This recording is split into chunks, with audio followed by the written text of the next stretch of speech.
Hi friends, ഇന്ന് നമ്മളിത് കാണുന്ന ചെടി മണത്തക്കാളി എന്നും പറയും, മണിത്തക്കാളി എന്നും പറയും. അതിൻ്റെ ഇതുപോലെ ഇരിക്കും. പഴുക്കുമ്പോൾ ഈ കളറിൽ വരും. ഇത് വെറുതെ നമുക്ക് കഴിക്കാൻ പറ്റും. ഇത് വാപ്പുണ്ണ്, കുടൽ പുണ്ണിന് ഏറ്റവും ബെസ്റ്റ് മരുന്ന്.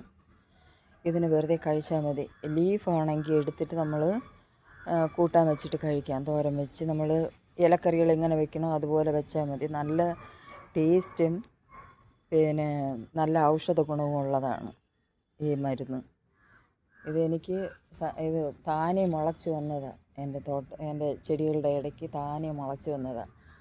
ഞാനത് പിഴുത് കളയാതെ അങ്ങനെ വിട്ടിരുന്നു. ഇപ്പോൾ ശരിക്കും എനിക്ക് കിട്ടി. ഡെയിലി എനിക്ക് കിട്ടും. ഈ വയറുവേദന, വാപ്പുണ്ണ്, ഇതിനെല്ലാം കൊള്ളാം. വീഡിയോ ഇഷ്ടപ്പെട്ടാൽ ലൈക്ക് ചെയ്യുക, ഷെയർ ചെയ്യുക, കമൻറ്റ് ചെയ്യുക, സബ്സ്ക്രൈബ് ചെയ്തതിന് സപ്പോർട്ട് ചെയ്യുക. Thank you very much.